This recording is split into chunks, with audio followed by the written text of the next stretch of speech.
Okay, fun times. Q&A. Yes, sir. I was surprised. Here, I'm gonna be the mic wrangler in the center right now. Yes, sir. I was surprised when I had my first small business that there's a limit to the amount of money that you can tax Social Security. And as a rich airline pilot, why am I not paying more into Social Security? Wow. You're a rich airline pilot? Yeah, thank you for that.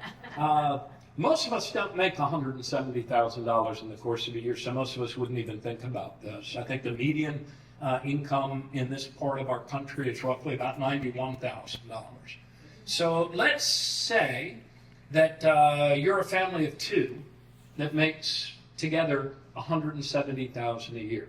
Well, you will pay $10,000 into Social Security on that $170,000.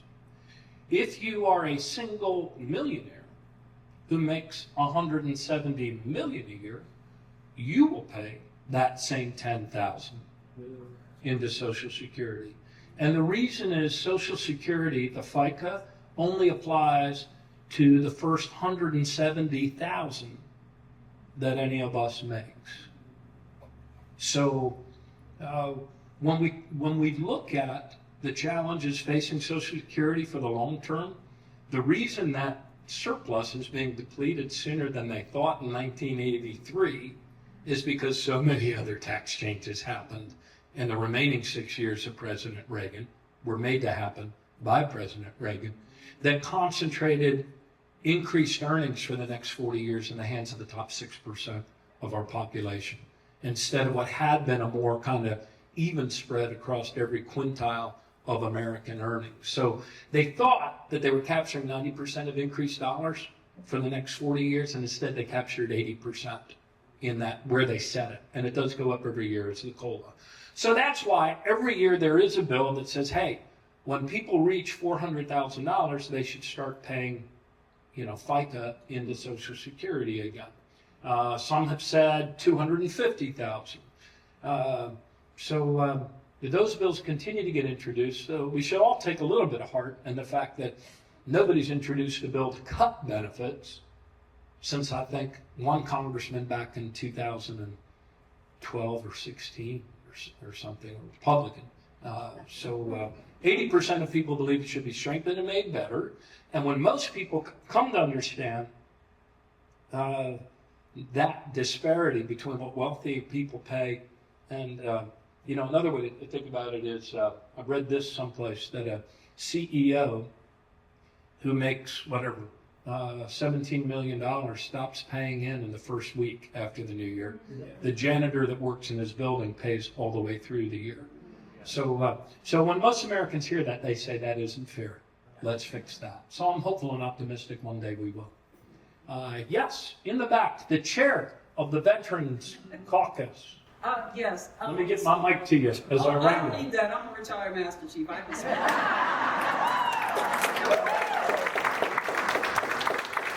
So my mother used to complain every time a Republican Congress would take money from the trust fund. To your knowledge, how many times have we replaced that money in the trust fund that a Congress has taken?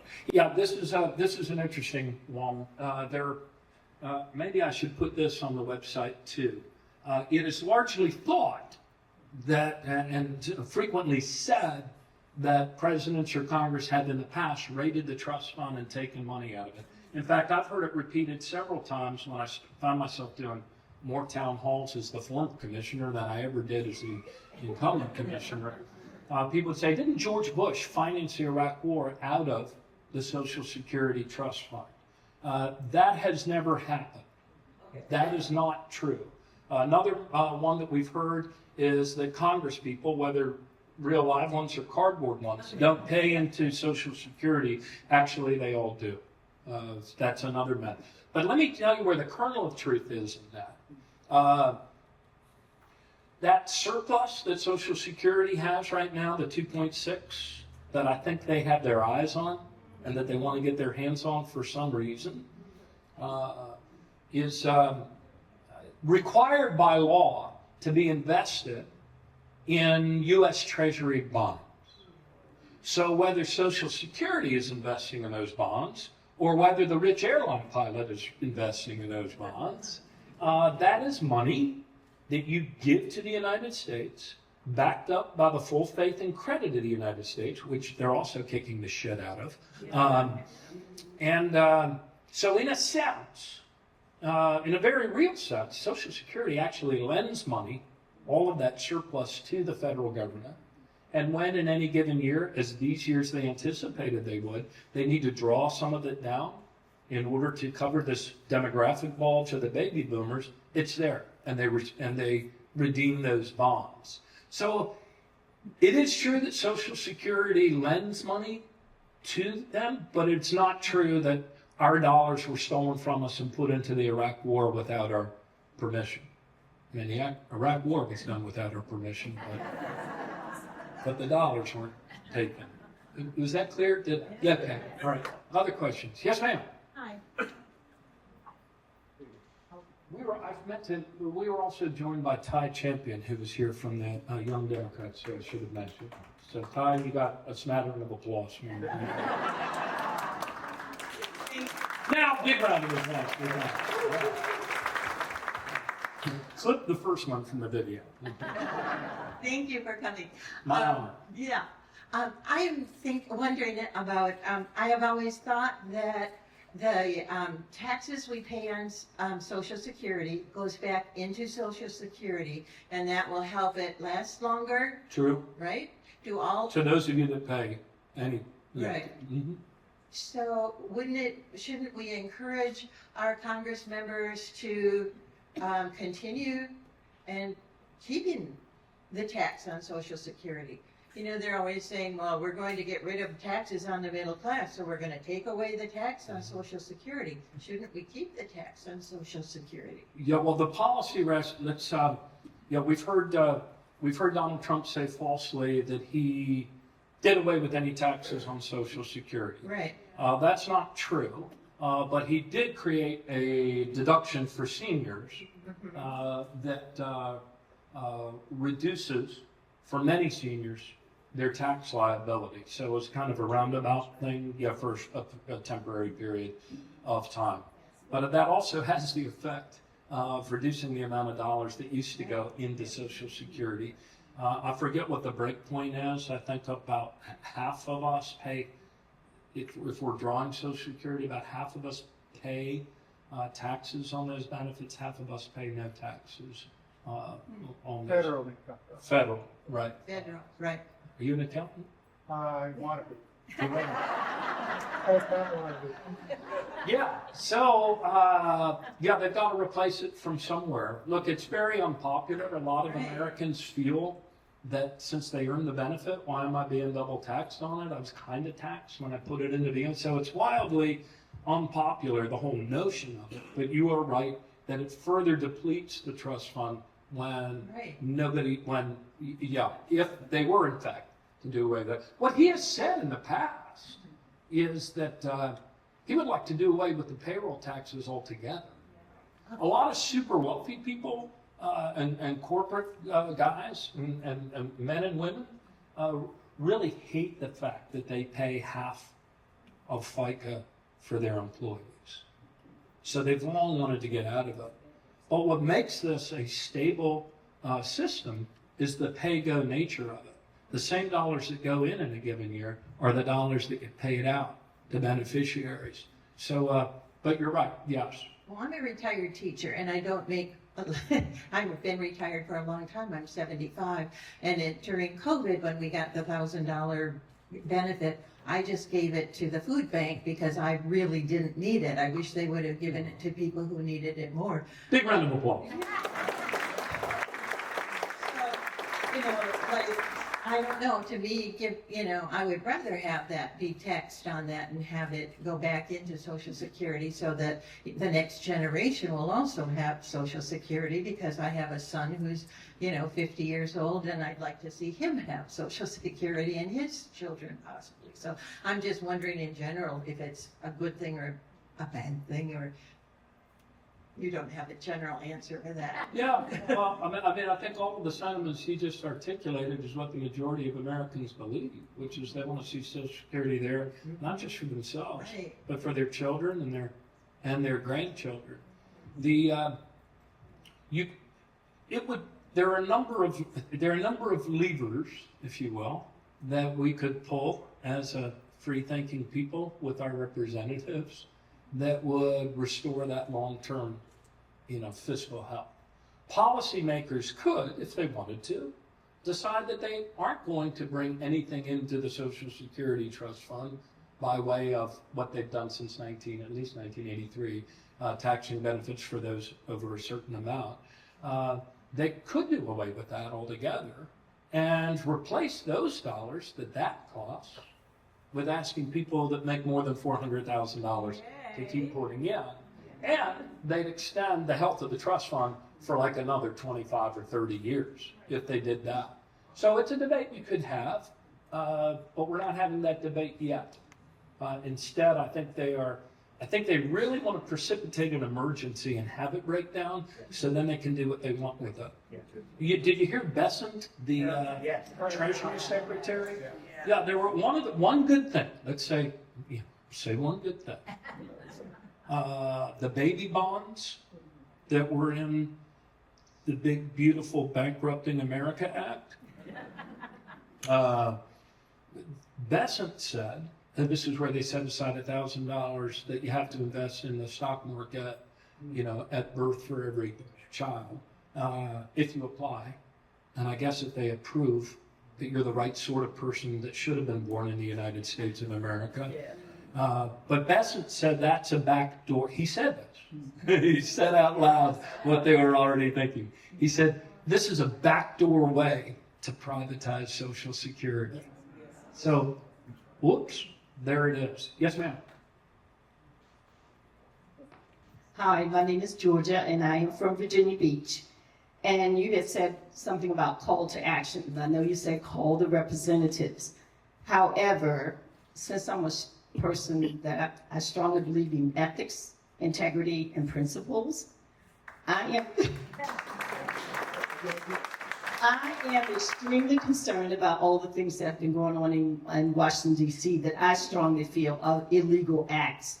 So what I'm interested in is how we can come together and somehow get these people prosecuted and get them all locked in jail. Is there a plan for us to get that done? Because I think sometimes we're just way too nice as Democrats. So can we get a little tougher? And then I can tell you, the people here in the room, we don't mind standing up. We don't mind fighting. And people who know me know that to be a fact. Thank you. Thank you.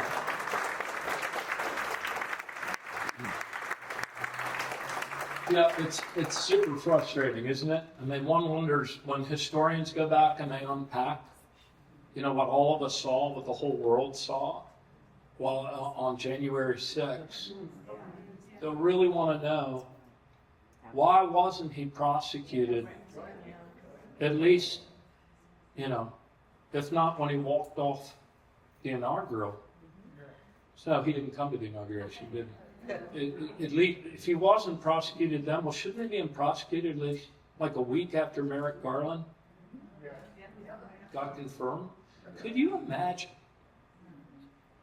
if President Obama had rallied a friendly crowd of his supporters? They tried to lock him up for a tan suit. So There would have been, there would have been a perp walk. Anyway, I share your frustration. Right now, they've done away with they wiped out all of the U.S. attorneys right away. There was no slowness about them. Whatever else you might say about Trump, too. If Trump won, I think we were protected. We were in part, we were protected by their ineptitude. Yeah. And this time they saw what had happened, and obviously people looked at the dismantling of the Weimar Republic In Germany, 1932, 34, whenever it was, historian will correct my date. And they've just gone with a blitzkrieg, speed. It's all, and doing away with all the prosecutors. I will say this, though. There are state kidnapping laws. And so I'm hopeful that in the flexibility of this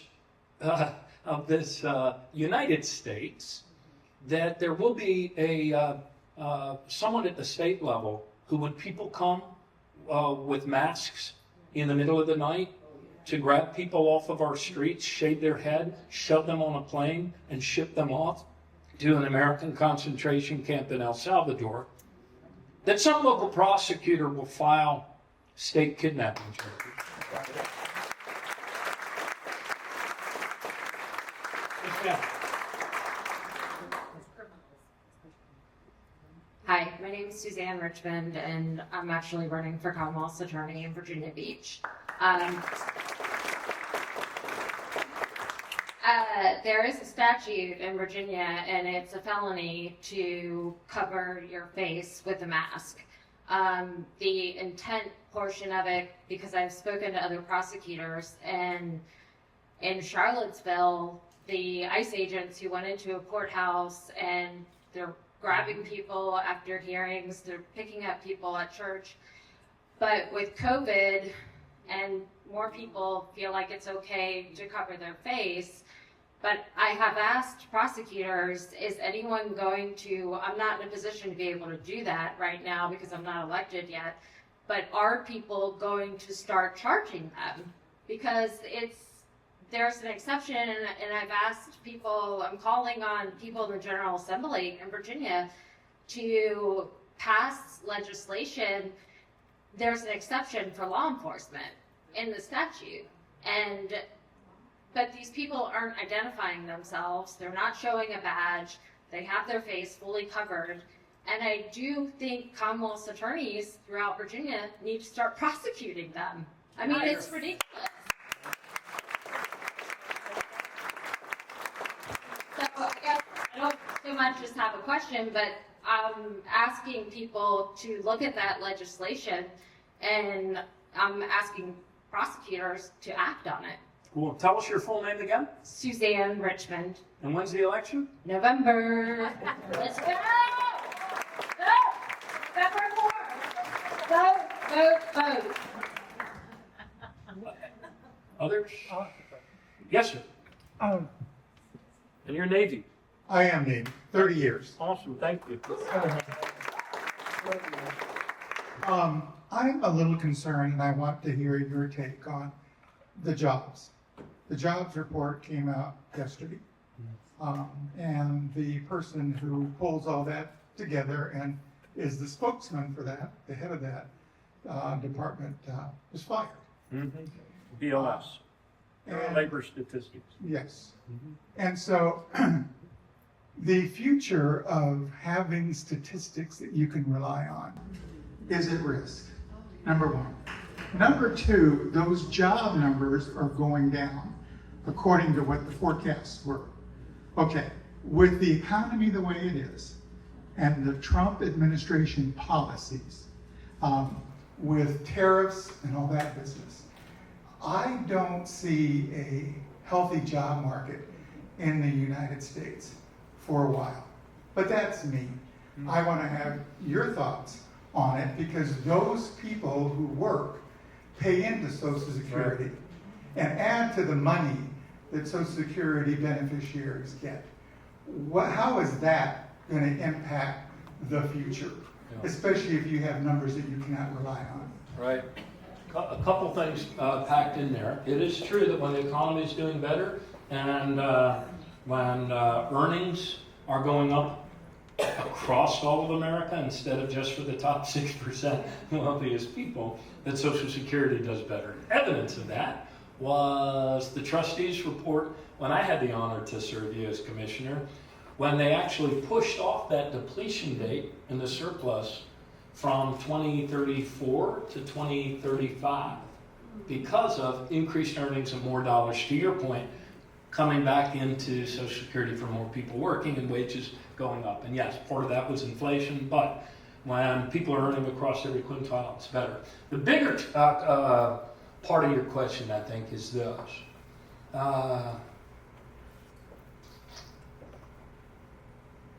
It's really hard for the democracy to make intelligent decisions in the absence of fact and truth.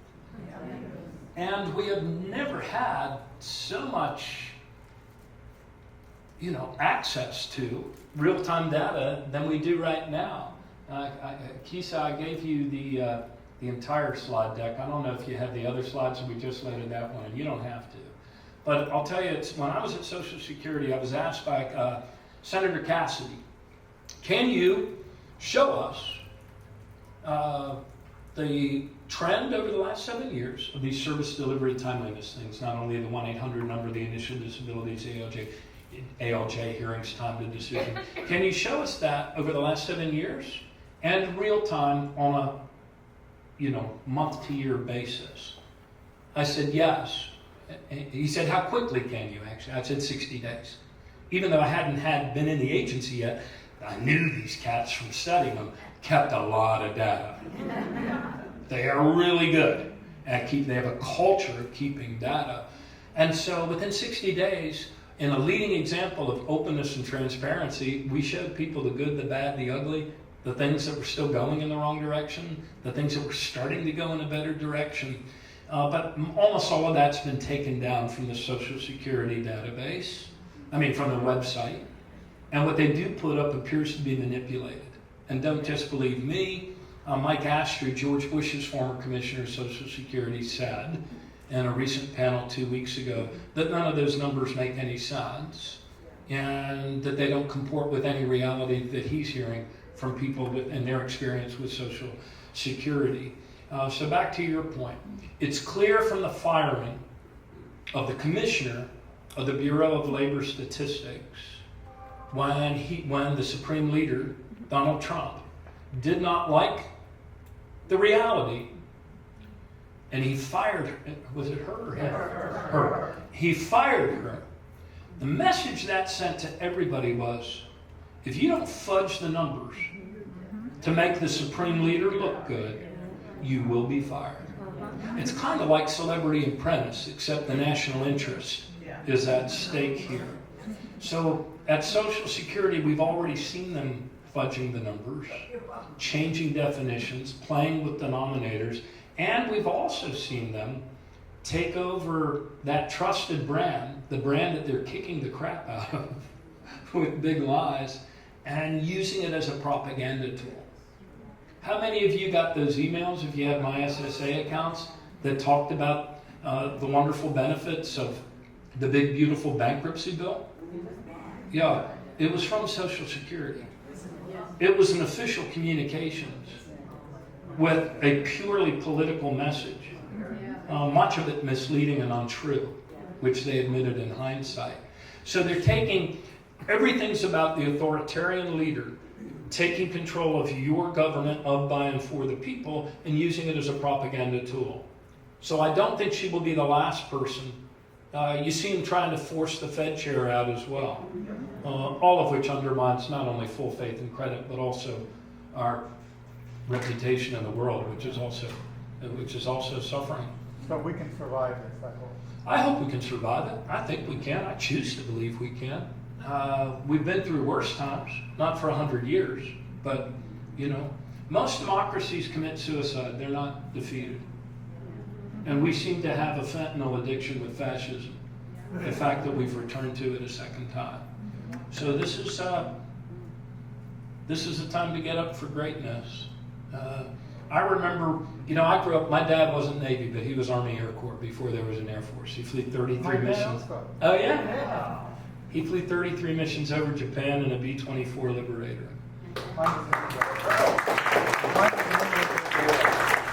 Yours was in which one? He was in England during the war. Oh, in England during the war.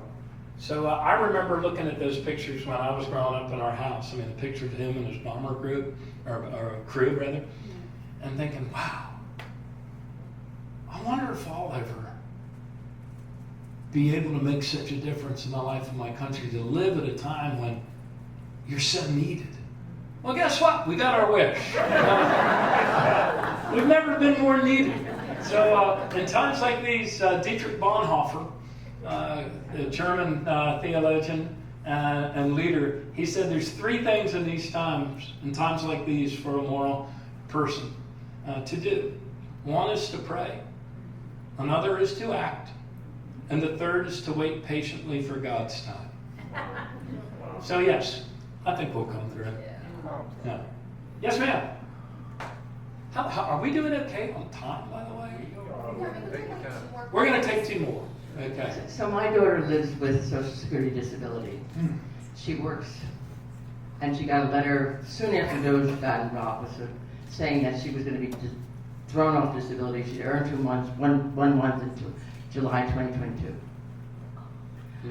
We challenged it. She's back on the record. She's giving her monthly checks every week to the Social Security office to be filed through them to make sure that they get them. My concern is she's going to be dropped again. And she lives with mental health disorders. The cost of her medicine is really the fear that I have.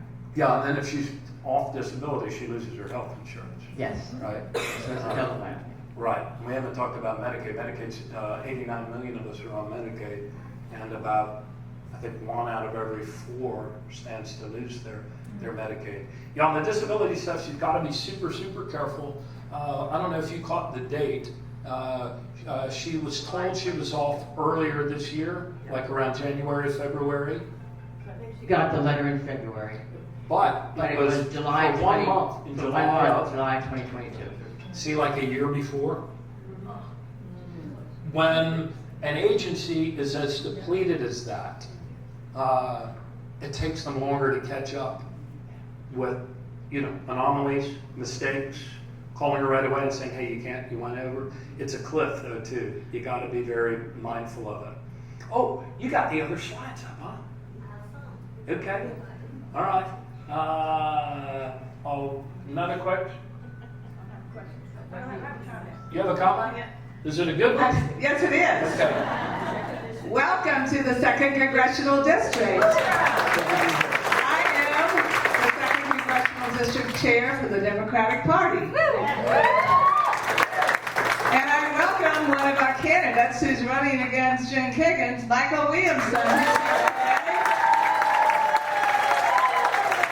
I want to invite you back in January, but before then, 2027, and you won't have a cardboard cutout. You have a real live person who will represent us like they should in Congress. Thank you for being here. Thank you.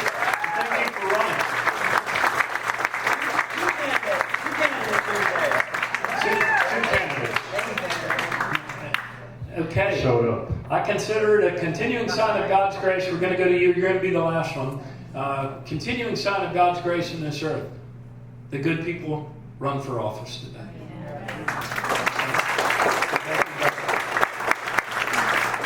Before we go to our final question, let me click through these since Kesey got them on. This is productivity measured over the years. And yes, they keep track of this and they audit this. And what that shows is last year was the biggest increase in productivity at Social Security in the last, since whenever, 2000, what does that say? 2013. Next one. No? This is something they no longer post either. These are the catchment areas of Social Security. These are the Social Security field offices, 1,211 of them that have all now been chainsawed down to fewer staff than you'll ever find. In your area of Hampton Roads, this is not my first time here. I came down here last year and reported with the Richmond Times-Dispatch. Is that their? Oh, Richmond. Yeah. He said, why are you down here? I said, because you have 5 of the most stressed field offices in all of America. The 40 most stressed field offices are here. Go to one sometime. You will see like 12 windows and like 3 people. So that's what's happening. We used to do this customer service satisfaction. This is the aggregate one, and it was real time, and we would post it, and we had it, but they unplugged that, and they no longer show that. Oh, the colors are the international colors, madam. Thank you for asking. The international colors of good to bad, which is the darker green, the higher the customer satisfaction. The redder, the more dissatisfied people are. Next one. This is the average speed to answer the 1-800 number. You can see the peak there around last December. It was 42, and this is what I told you about before. We got it down to 12.8 minutes, but see it going in the wrong direction? Yes. Thank Donald Trump, Doge, and all the people that they've cut there. Next one. This is retiree and survivor health timeliness. We try to get you into pay. Our goal was to get you into pay status within 2 weeks after you apply. And that was the 7-year trend, as you can tell. Hadn't been good as they lost more and more staff. Next one. And of course, the 1 year they got it up to 87%, which is the first time they'd hit that in many years. Next one. This is, and that, you see it taking a nosedive? That's the same thing. But that nosedive is brought to you by guess who? And the people who choose to dismantle your government. Next one. This looks like a climate change map, not a climate change map. This is the time it takes in the state disability determination offices to make that initial disability determination. In Virginia, this map's a little dated, but it's only gotten worse. So this is 228 days in Virginia. In Maryland, it was 359 days. And if you need to appeal from there, you go back to the same office and wait another year. Next one.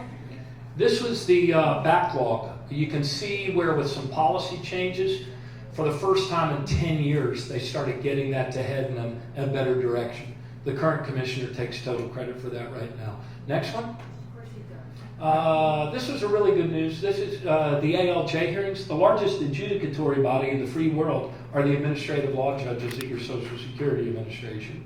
And the time for a decision was 405 days when I started working with them. They got it down to 277, which was a 25-year best. That's now going in the wrong direction, not as dramatically as some of the other ones because of the nature of the thing. Next one. That's it? Okay, that's enough. Next, you get the sense, right? I show you those for this reason.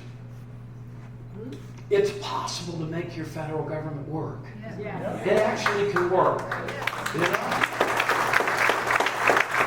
Esther, you get the final word. I hope it's an insightful and enlightening and inspiring question. That'll depend on you. As the former commissioner of the Agency of Social Security, we have we're looking for some legal advice from you. That probably scares you a little bit. It does. It's a two-part question. I'm a recovery lawyer. It's a two-part question. Has the administration already broken some laws or statutes that you would advise us to take action regarding? And if not, because you said you have a website, would you publish that in the future so that we might use your expertise to affect the changes that need to take place? Yeah, thank you for that question. There's a lot of things they've done that are illegal. I mean, the violation of and there are a number of firms that are looking at this and looking at class actions. Some of the unions filed, and initially there was a federal judge in Maryland ordered Doge to get the hell out of the database. Whatever they exported, put back in, leave it alone, sort of thing. And then she got appealed, and I think the Supreme Court didn't even have the guts to write a decision before reversing her. There was a great dissent that was written by yes, thank you. So there are a lot of illegal things they're doing, and a number of firms are looking at the possibilities of class actions. So the violations of the Privacy Act with your data is certainly one of them. Another one is, it is a felony to intentionally to falsify a federal record, including a Social Security record. And the Doge boys decided to declare thousands of people dead who were very much alive. And the puppet commissioner at the time bragged about that and said, yes, for people who we don't think should be in the country, we're going to terminate their financial lives. He actually said that. Each one of those was a felony. They have said that they were all, you know how this goes, right? They were all, repeat violent offenders, serial murderers, and all of that stuff. Turns out one of them was a 14-year-old girl born here. So I don't know exactly what their criteria is. They admitted to doing that to several thousand people. That too could be a class action. And not to mention all of the illegal firings. But I think the largest class action that we're going to have is when they, despite warnings from people inside, and there are many who left, who told them, you're going to break it and interrupt benefits. When there's a benefit interruption, that'll be a pretty apparent damage.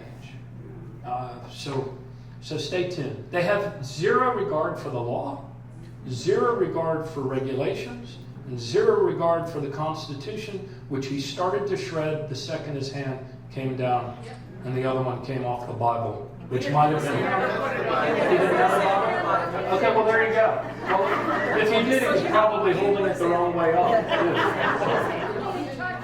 All right. I didn't know he didn't touch it. Nobody told me that. You can tell I couldn't bear to watch. Huh? All right, well, look. Don't give up. Your country's never needed you more, and thanks for coming out.